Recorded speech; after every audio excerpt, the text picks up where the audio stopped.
Have you ever picked up a book in school and wondered, why this one? Why are we still reading certain authors hundreds of years after they're gone? Well, today we're pulling back the curtain on something called the literary canon. It's kind of the invisible force that decides what we read and why. So how does a book or a writer become immortal? Let's get into it.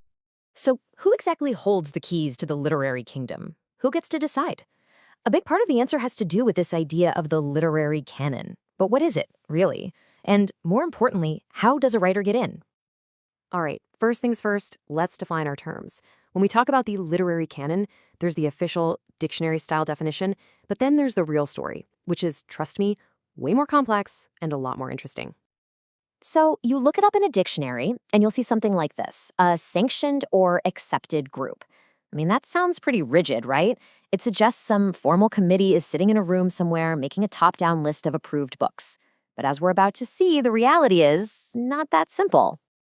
In the real world, the canon is much more of a wavering and unofficial consensus. It's not some fixed list that's handed down from on high. Think of it more like a living, breathing argument that's always happening between readers, critics, and academics. Its boundaries are loose, and it's always, always changing.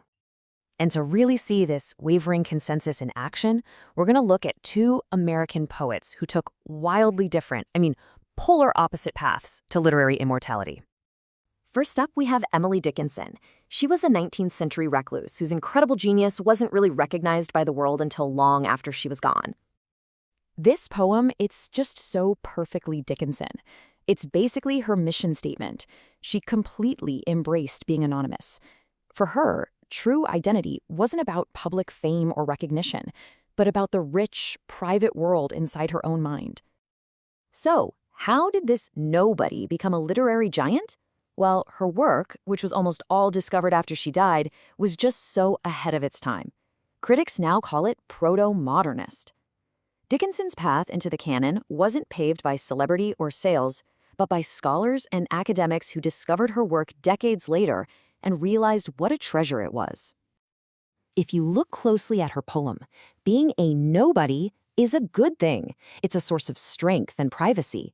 But being a somebody is dreary. It's like being a frog, just croaking your own name over and over again to a swamp that doesn't really care. This deep rejection of public life is just absolutely central to who she was as a writer.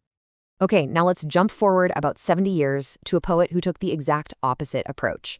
We're talking about Allen Ginsberg. This guy didn't whisper from the shadows. He kicked down the door and roared from the rooftops with his revolutionary poem, Howl.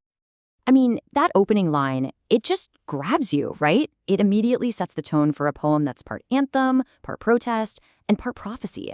It doesn't ask for your attention. It absolutely demands it.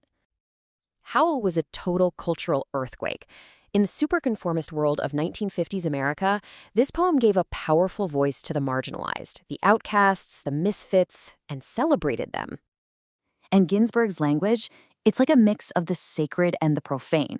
He takes these angel-headed hipsters and elevates them, making them sound almost like saints, searching for some kind of heavenly connection right in the middle of a gritty modern city. And this is where things got really controversial. This kind of raw, unapologetic language, with its super frank talk about sex, drugs, and mental anguish, led to Howl being put on trial for obscenity. It became a landmark case for free speech in America. The judge's ruling in that obscenity trial was a complete watershed moment. His defense of an author's right to be real and to use their own words, no matter how shocking, well, that was a huge victory for artistic freedom. And it pretty much cemented Ginsberg's place in the literary canon right then and there. So there you have it, the recluse and the rebel, two incredible poets from two different eras who took two completely different roads into the canon. When you put them side by side like this, the contrast is just amazing. Dickinson's path was slow, quiet, and posthumous, driven entirely by academics. Ginsberg's was an immediate, loud, public explosion that ended in a courtroom. This just goes to show you there is absolutely no single formula for becoming a classic. So what's the big takeaway from these two stories? It's that the canon isn't some static stone monument. It's more like a living library or an ongoing conversation about what art matters and, maybe more importantly, why it matters. The defense attorney for Howell said something that just hits the nail on the head. Today's controversial, repressed book is very often tomorrow's venerated classic. The canon is basically a mirror that reflects our own changing cultural values. So, in the end, the literary canon isn't some dusty, fixed list. It breathes, it argues, and it grows.